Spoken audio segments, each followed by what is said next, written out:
Hey kids, ever drive on the road and deal with some assholes trying to cut you off or some other dumb bullshit? Doesn't it just make you want to... You're kidding me? Boy, are you bugging me, man? I'm gonna nail... Ooh, I'm getting bugged now. Whoa, man. Oh, shit!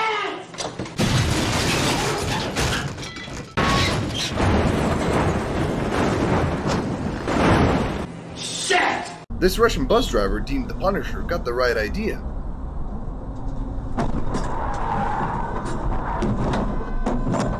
But he doesn't seem to have as much conviction behind it as Max Damage does.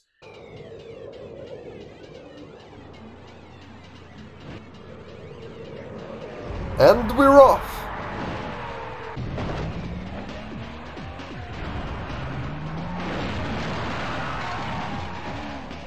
Well, that's one way to get rid of unwanted ads. Yup, that right there is the face of a man I would entrust with a driver license. Little known fact, Max Damage was actually a police officer for a short bit of time. Here you could see him executing a pit maneuver, with a little bit of a twist. Well, I guess that family's going to be spending their holiday in hell now.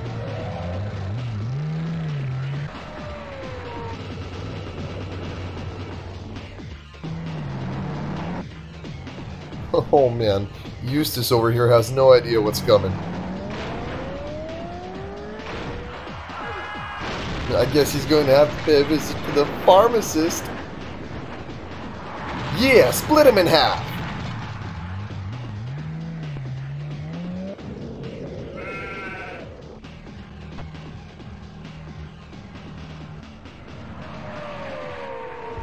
Man, this is why I like Max Damage. He has no hesitations.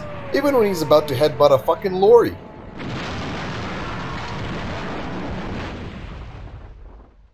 You know how a lot of people like to say that the Doom comic is a perfect representation of the player's thoughts when they're playing Doom?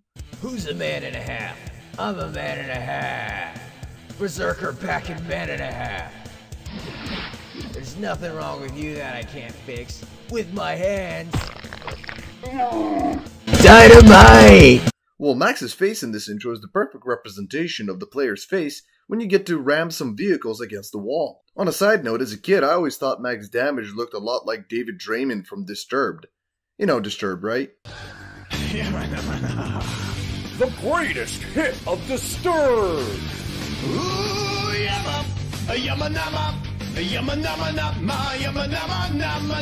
Well, enough waiting around, let's play already. But wait. First, we have to take a look at the controls. After all, this is an old game, and God knows what type of fuck control scheme the developers could have put in as a standard.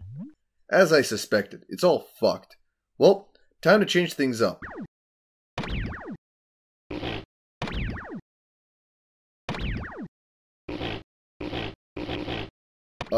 What the fuck?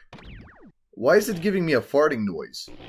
According to RC2SM on Steam forums, some keys are bound to specific things which carried over from the first game and can't be changed. Well, no biggie, I'll just bind them to something else and done. Wait, I can't go back to the main menu. Even when I press OK, which is the only button available in this menu that could even remotely stand for going back, it just selects a key to bind, which I don't want to do. Pressing escape does nothing as well. I'm stuck in this menu. I'm playing the GOG version of the game, by the way. My laptop doesn't come with a CD drive to install the copy that I own. I don't know what is causing this issue and if it's unique to me, but basically I have to Control-Alt-Delete out of the game and relaunch. One of the things I did in order to avoid going into the settings menu again is I downloaded a keybinder program made by RC2SM, which not only allows you to rebind all the keys outside of the game, but also overrides the game's automated bindings, allowing you to bind any key you want. I'll provide a link for the program in the description. Thanks, RC2SM. Alright, I was promised some awesome wreckage and mayhem in the intro, so wreck and maim I shall.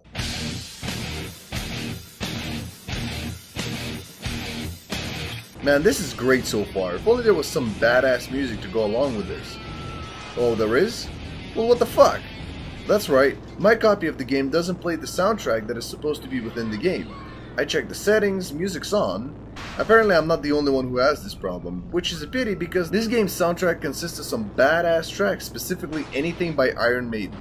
That's right, somehow these guys managed to use some of Iron Maiden's music and not get sued, which is something I can't say for Iron Maiden, a badass FPS shooter released recently that was forced to change their name to Iron Fury because Iron Maiden threatened to sue the shit out of them. Shows you how different the gaming scene was back in the day.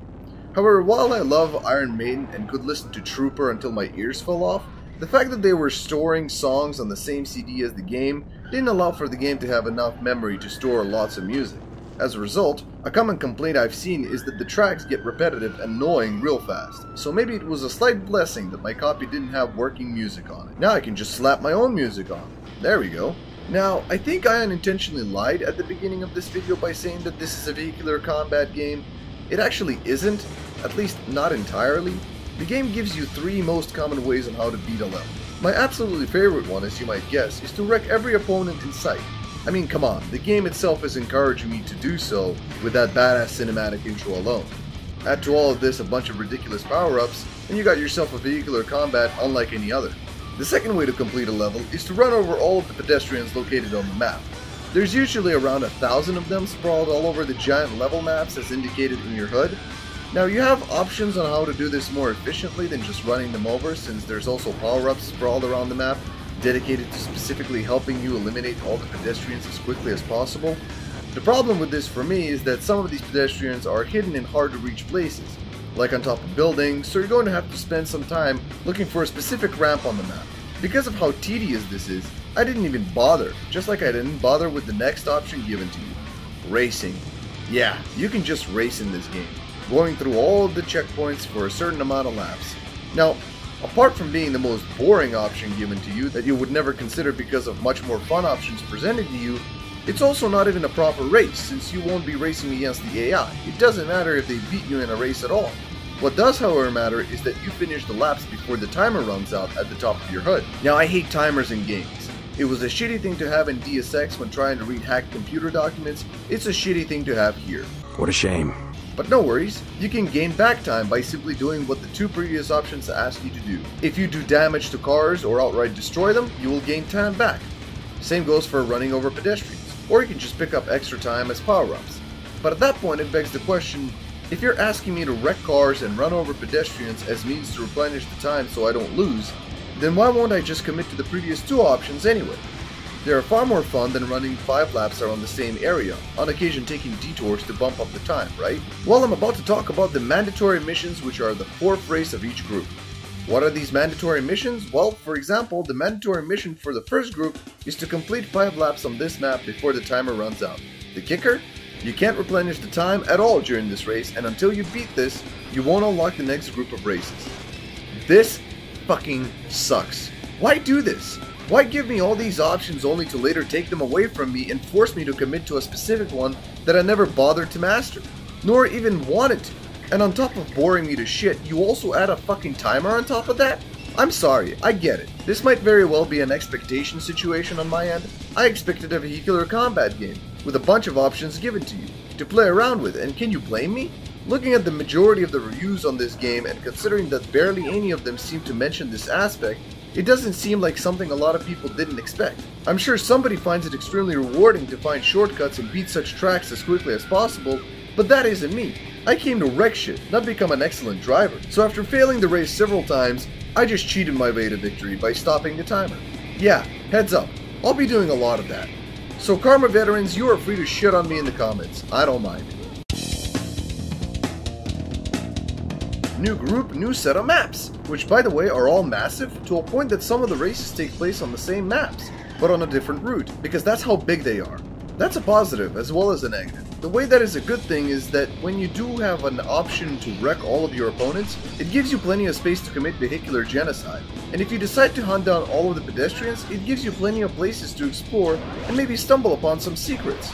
However, the negative is when you are forced into one of these mandatory missions, like the previous one for example, the open areas open up a lot of space for error, and if you're not careful, but also not quick enough, you will definitely fail the time trial. Another negative is that a lot of these maps have water areas. Let's say you're trying to destroy all of your opponents and both of you end up tumbling into water. Well, at that point, forget about it. You can still drive underwater, but it makes your car impossible to control, easy to flip over if you go too fast, and nigh impossible to take out your enemies that have tumbled in along with you, since they are now floaty like balloons. Now, to the game's credit, usually when you end up underwater, the developers placed a bunch of power-ups that stabilize your car underwater for a period of time. But why waste time? Might as well press the reset button and it will just drop you back on the track. For a cost of credits, of course. But what if you have an opponent down there that you need to destroy? It's okay. Just drive off far enough and eventually the AI will reset itself onto the track as well. Speaking of controlling cars, the controls aren't perfect. The car feels like it's on oil most of the time. Probably because the controls have some type of delay program into them. For example, when you're driving really fast along a relatively straight road, and then a slight turn appears, not curvy enough for you to smack the hard brake to do a hard turn, naturally you hold down the turn button and then let go when appropriate. Well, not in this game. Here, if you hold it down and let it go, the car won't stop turning for a few seconds after you let it go. So you have to tap the turn button in order to avoid smacking yourself against the wall. The cars in general are just kinda slidey. For example, when I try to turn around with the hard brake, instead of stopping where my car is facing the way I want it to, it's so slidey that it does another spin and I'm back to where I started. This is not even necessarily a bad thing, as these controls not only give the opportunity for the AI to unexpectedly fuck you over,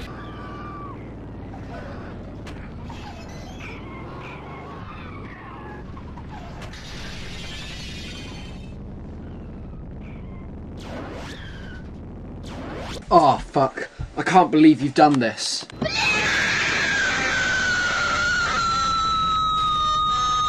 giving some form of a challenge to you, but it can also lead to some really fun moments. But the negative side of that, of course, is again, if you are pushed into one of these mandatory missions like the last one, then your mastery of the car better be on point, otherwise you're wasting too much time flipping around the map and losing the mission.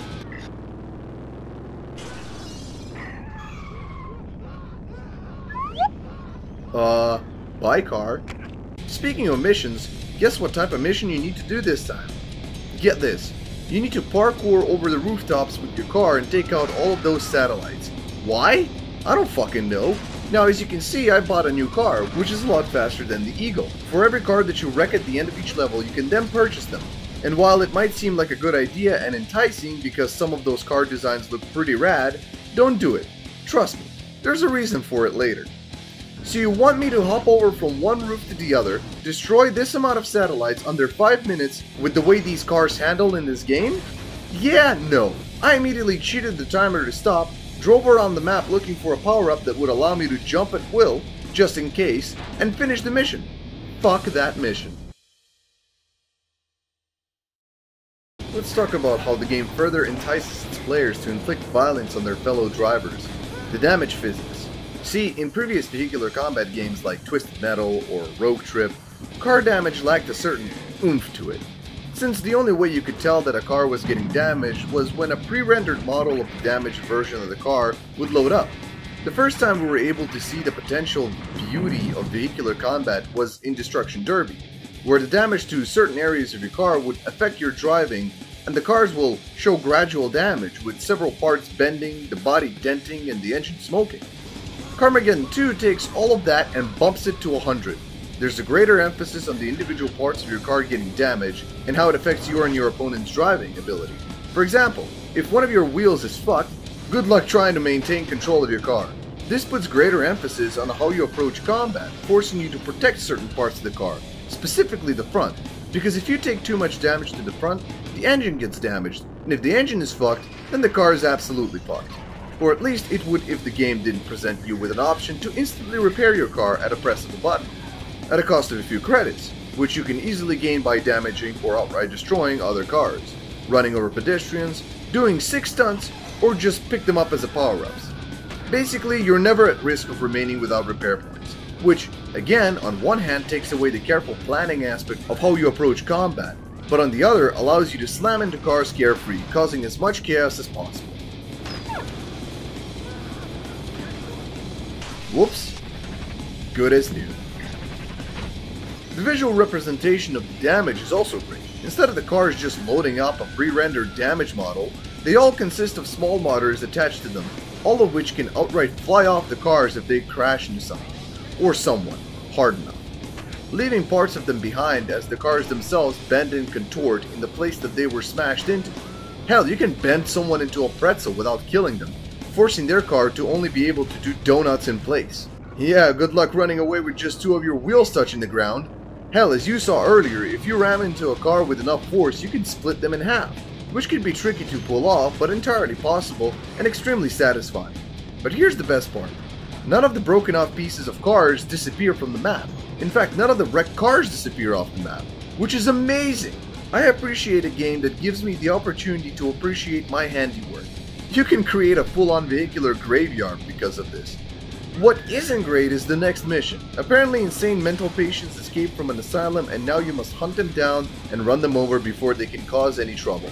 Despite the fact that your car that will plow through several buildings in order to achieve this goal will cause far more wreckage than any escaped mental patient ever will. Plus, I'm pretty sure we're running over a few doctors and nurses there. It'd be a fun mission which would allow me to explore the map a bit more in depth if it wasn't, you know, fucking timed. Yup, cheated the fuck out of that timer. Screw trying to get to the tricky areas where these idiots are running around while being timed. Speaking of your opponents, let's talk about the AI. The cool thing when you're trying to find where your opponents are on the map is that you can target them, and once targeted, your HUD will say what their current objective is at the moment. Whether they're racing around, exploring, unconscious from somebody ramming too hard into them, scared shitless from somebody clearly trying to kill them, or are currently hunting you down for daring to scratch their paint job at some point. I felt like that was a really cool aspect to throw in there, allowing you to somewhat be able to predict where your opponents will be and how they will behave within the next few minutes. However, I cannot say that I think the AI is all that amazing. Of course, comparatively speaking to You Are Empty, for example, it's far more competent. There is clearly plenty of behavioral patterns programmed into it, as mentioned before, meaning their gameplay style will change depending on the situation, showing that it possesses the ability to adapt. However, I did not see those aspects stand out that much in my playthrough. If anything, I found myself being able to outsmart the AI on several occasions, which did feel satisfying. Oh, you want to stick to my ass? Well, okay, see if you can keep up. There is a channel solely dedicated to talking about this game's AI and its ability to predict the player's decisions. I watched a few videos here and there, and he does seem to capture moments where the AI shows a certain amount of depth. Okay, now here we all are, very shortly after leaving the starting flag. I'm in the red car, I get tipped over. I land on top of the AI car, the black one. I recover, I seemingly disappear. He looks kind of confused, he pauses for a moment. Now what's he doing? He's turning towards that building. Oh, bam! Timing. Perfect timing. But again, for my playthrough, I didn't seem to see it. In fact, more often than not, the AI would just total itself.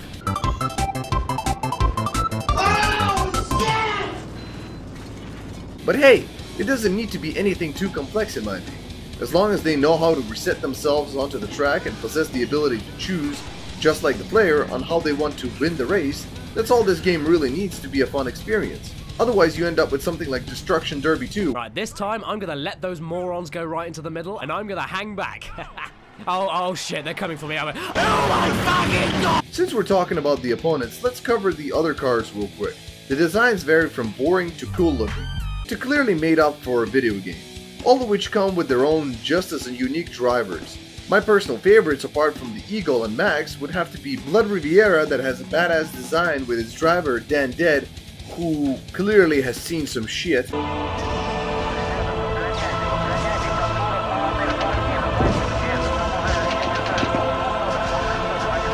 Tashida 2, which is super fast with its driver E101, who is apparently a kiss-ass. And the Red Vet that is practically indestructible, with its driver Asteroid, who clearly just came off their set of Mad Max. The cool thing about the variety of cars is that all of them have some sort of advantage over the other cars, but also a disadvantage. Some of the cars are good for off-roading, being able to control in a stable manner when driving over different terrain, but on the downside are super fragile. I'm in danger! And here we have the first mission that I didn't cheat on. Basically you have to defeat this massive truck that is trying to kill you for some reason, The best strategy here is to use power-ups to your advantage, specifically the Granite Car power-up, which allows you to plow through your opponents like a heated up knife through butter, regardless of their weight or size. So I did just that, which sent him flying, and flying, and flying. Huh. Yeah, I don't know what happened with the physics there, but eventually he hit an invisible wall and was forced to land, after which I picked up another Granite Car power-up and wrecked him. Let's talk about the level design, since Group 5 features one of my favorite maps in the game, Mr. Jolly's Fairground.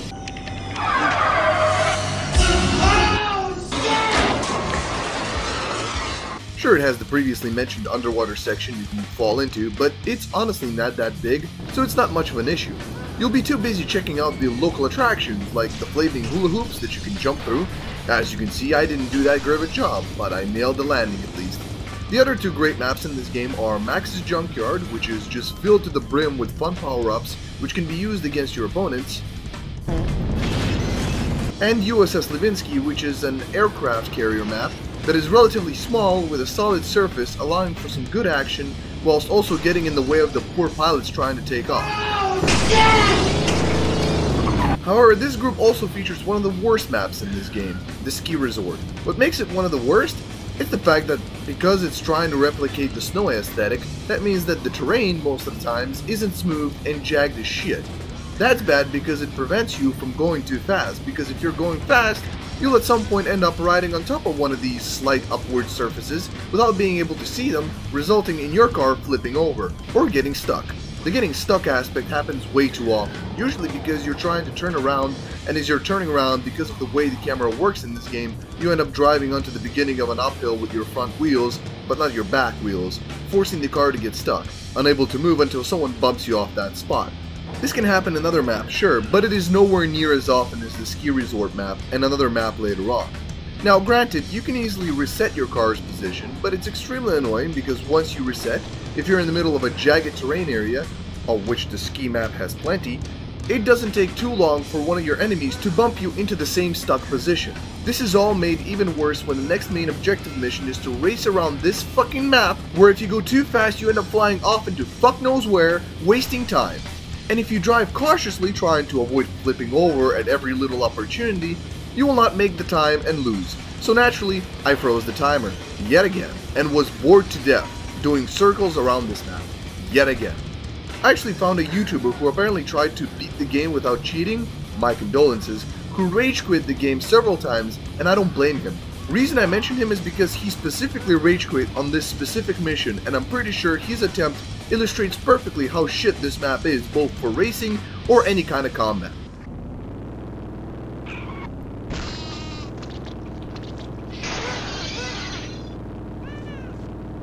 And now, watch this. Bullshit. This is fucking bullshit.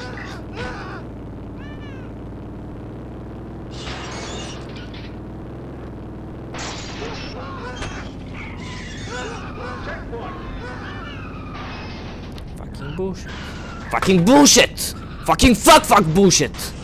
Fuck you, game.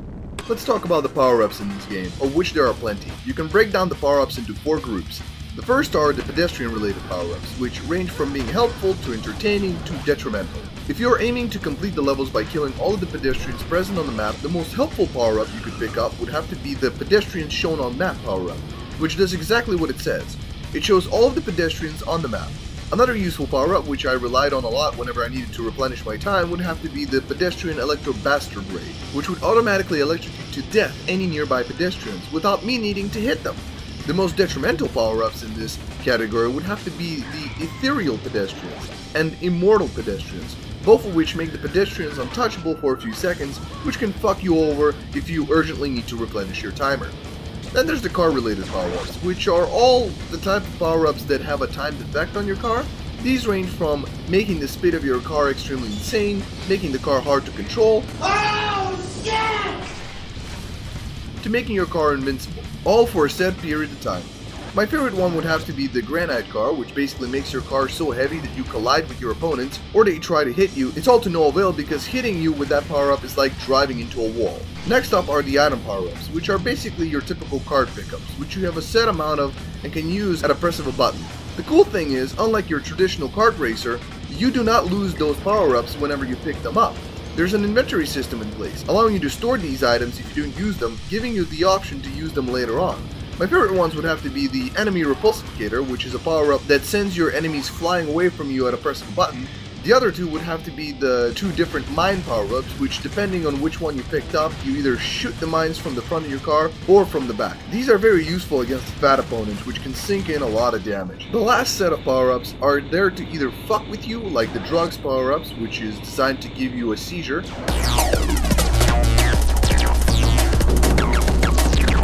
or to affect the environment in an entertaining way. These environmental effects can still fuck you over, however, like the pinball mode, which sends every car in the game flying as soon as they bump into anything. Another good thing about these power-ups is that they are never randomized in their location on the map, so if you pick up a power-up on a specific spot, use it up, if you want to pick it up again, you can now come back to that same spot again to pick it up all over again.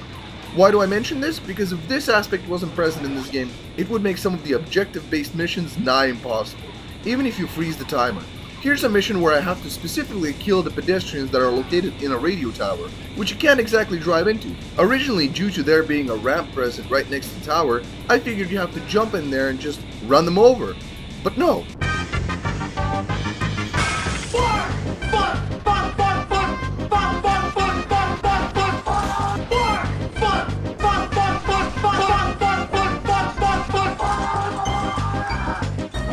The way the tower is modeled, along with the ramp, no matter how hard you try, you can't get into the tower. What you have to do is pick up the Electro Bastard Ray power-up, which automatically electrocutes any nearby pedestrians, fly over the radio tower, letting the power-up do its job. Sounds easy, right? Yeah, only you wouldn't know about any of this unless you watched the walkthrough. To reiterate, in only 4 minutes you have to figure out that you can't ramp into the tower and need a power-up that will help you in achieving your goal. Hopefully you previously picked up the Bastard Ray power-up before. Otherwise, good luck figuring out which power-up you need. You then have to find it on this large-ass map. Once you do, you then have to race back to the ramp and hope to God you pull off the jump. All in 4 minutes. Yeah, no fucking way. Hell, even if you cheat and stop the timer, you are still timed because the power-up is set to a timer of its own. So if you take your time going back to the ramp, or fuck up the jump, the power-up will run out, meaning that you will have to drive back to where you picked it up and wait for it to respawn and then try again. Hey, remember the time when this game was about wrecking cars left and right? Me neither. Let's heighten the bullshit meter. So, you know how the only effective way to replenish your time is to do damage to your opponents and take them out? Well, imagine a situation where the damage you were previously doing onto your opponent cars by ramming into them is completely nullified due to all of your opponent's cars' sudden growth in resilience. Because that is exactly what happens on Group 8. The other cars are practically impossible to damage in order to regain any time. Talk about a fucking difficulty curve. On top of that, Group 8 also begins to introduce large cars like Death Cruiser, the Harvester, Monster Beetle, and Screwy 2. And if regular cars are harder to damage now, these giant fuckers are practically impossible to destroy without you getting lucky. Hell, even when you get lucky, it's impossible to wreck them. Now you might ask, well, what about the power-ups? Well see, that's a great idea. Only problem is that Group 8 starts off with the worst fucking map in this game, the El Morte Desert. Not only is it visually boring, practically undrivable due to its uneven terrain, it also has absolutely no offensive power-ups, except for hard to get to locations like this island that is surrounded by water, or this temple that houses granite car power-ups, which are all useless because by the time you get down from the temple, they've expired. At some point I gave up trying to play offensively and started finding explosive barrels and parking between them, using the AI straight line targeting to my advantage, making them drive right into them. Problem is, some of those cars, like the Harvester, suffer minimal damage from them. At that point I gave up and completed the level by racing around. Yes, the game actually forced me to race for checkpoints around the map. I'm failing to see the freedom of choice that other reviewers have supposedly experienced. The next map in the group is USS Levinsky, and it's the complete opposite of El Morte Desert. It features evenly leveled terrain allowing for solid driving, plenty of offensive power-ups which came in extremely handy against the super resilient cars, and a massive vehicle killing exploit, being the giant elevator which either cuts cars in half or crushes them if they drive underneath it. But of course that level comes to an end and we go back to the airport level where finding the offensive power-ups is a chore, and where there are no map exploits that could take care of the fat enemies, So I'm back to the park among explosive barrels strategy until my patience finally wears thin and I start cheating my way to victory by giving myself the granite car power up. After the chore that was Group 8, I realized that the game has decided to go into bullshit overdrive at this point, and I decided that I was done trying to play fair, and from here on out, proceed to cheat on every level, because honestly, I just wanted to get it over with at that point. That's how much my experience has soured. While I was suffering through Group 9, I couldn't help but think, what the fuck were these developers thinking? I'm playing on normal difficulty, by the way, and it seems like normal means here you go, have some practically indestructible cars, get good scrub. So out of curiosity, I wanted to see what people had to say about all of this, who have actually beat the game, or were suffering on the same spot as I was, and I found this Steam thread. Apparently you have to upgrade your car over the course of you playing the game.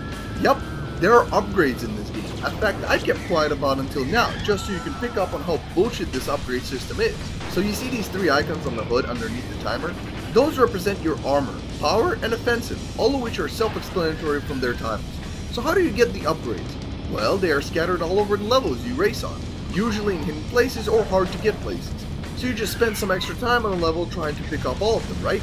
Wrong. In order to pick those up, you need to unlock the slots for the upgrades for each individual icon. At the beginning, you start out with 4 slots unlocked for each icon. However, when you reach the max for all of them, if you want to pick up another upgrade, tough shit, have to unlock the slots first. How do you unlock the slots? Same way as the upgrades. They are scattered all over the map, pick the slot unlocks first, then the upgrades. If that all sounds like a massive pain in the ass, that's because it is. Only are given a certain number of slots to begin with. Now, you would think, oh, all you have to do is just buy extra slots. Nope. This makes the upgrading system so convoluted. The only way to get more slots is to find blue pieces inside the races, but they're in the worst spots possible. You'll never even look here, and they're hard to reach as well. Well, what else can you do? Well, you can also buy the upgrades, or slots with your credits, but both of those cost a shit ton of credits, and at most, you will only have enough available for like 3 slots. So you're forced to halt your high-octane action by driving around these giant maps, looking for these fucking pickups while trying to avoid getting wrecked, and attempting to stunt your way to them because some are tucked away in places that are a chore to reach. Oh, and by the way, nowhere in the game is it indicated that you have to pick those up in order to be able to proceed. You can even pass the 7 groups fairly well without going out of your way to pick them up. The only reason I picked up any of them at all is because I happened to drive over them while trying to wreck my opponents. Up until Group 8, I thought they were just neat little rewards for exploring the map. So let's say you're like me and skipped on picking any of those slots, or upgrades up, and managed to drive your way to Group 8 and now can't pass any further. What do? Go to the previous levels and start replaying them in order to farm up some of those slots and upgrades and credits? Fuck you. Because there is no backward progression. Once you get to a new group, that's it, champ. You can't revisit the previous groups. You have to restart your entire game to do so, and I'm not fucking doing that. How are we doing on Group 9, by the way? Oh great, they threw in more giant indestructible cars, one of which is an ABBA cab. Which, at first I was confused by the name. I was trying to figure out how this car connects to ABBA. But apparently ABBA means God, so it's a God cab. Which makes sense due to how ridiculously overpowered it is. How overpowered? None of the power-ups I cheated into my possession seemed to work on it. Launching a gazillion explosive mines did nothing to it. Granite car only worked if I had it pinned against a wall, which is such a stroke of luck that you will be entering the Granite car cheat code 50 times before you get the job done, which is annoying as shit.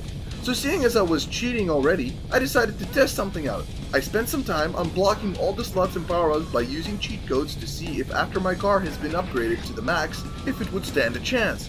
The answer is a resounding no. So imagine if I had decided to restart the game and grind my cars to the max, I would be wasting my time. Fucking awesome. That's when I cheated some more and got myself a bunch of credits in order to unlock the ABBA cab. And once I did, the game was a piece of cake due to how ridiculously overpowered this fucking car is. It's indestructible. Drives super fast, controls smoothly, there is literally no downsides to it. Oh, and it's so powerful against other cars, it's as if I'm driving around with the Granite car power-up without the time limit. It plows through anyone effectively, small cars and big cars. Alright, let's get this over with. The last mission involves you racing around the local nuclear asylum, completing various tasks in order to unlock access which holds the big red button, which spells the end. After hitting it, we get our ending cutscene. which is cool because I can totally believe that this is what max damage would do. A man of such dedication to the art of destroying shit would absolutely nuke the crap out of everything. Too bad it wasn't as climactic as it should have been for me, due to how badly the game has soured my experience with it in those last 3 groups. Man, what happened? I didn't play this thinking I'd end up getting frustrated, but here we are. How did this happen? Now, I know this game has a lot of fans behind it, and I honestly understand why. As I said before, it's a solid vehicular combat game. I don't know if it has been surpassed today, but in my opinion, it was the best vehicular combat game of its time. It's just frustrating that it was dragged down by this unnecessary bullshit. I know that a lot of the things I complain about, like the time limit and mandatory missions, were present in the first game as well, but that does not justify their inclusion in the second one. Can someone explain to me why there's a time limit? What does it add other than needless frustration by sucking the fun out of breaking cars, running over pedestrians, or racing? Tension? Yeah, okay, how about instead you yeet out the stupid time limit and remove the instant repair mechanic along with it? With no instant repair present, you as a player would think twice before driving head on into battle. You would have to assess the situation in accordance with how your car is doing, retreating and trying to survive as you desperately look for a repair power-up if your car is nearly dead. There's your tension.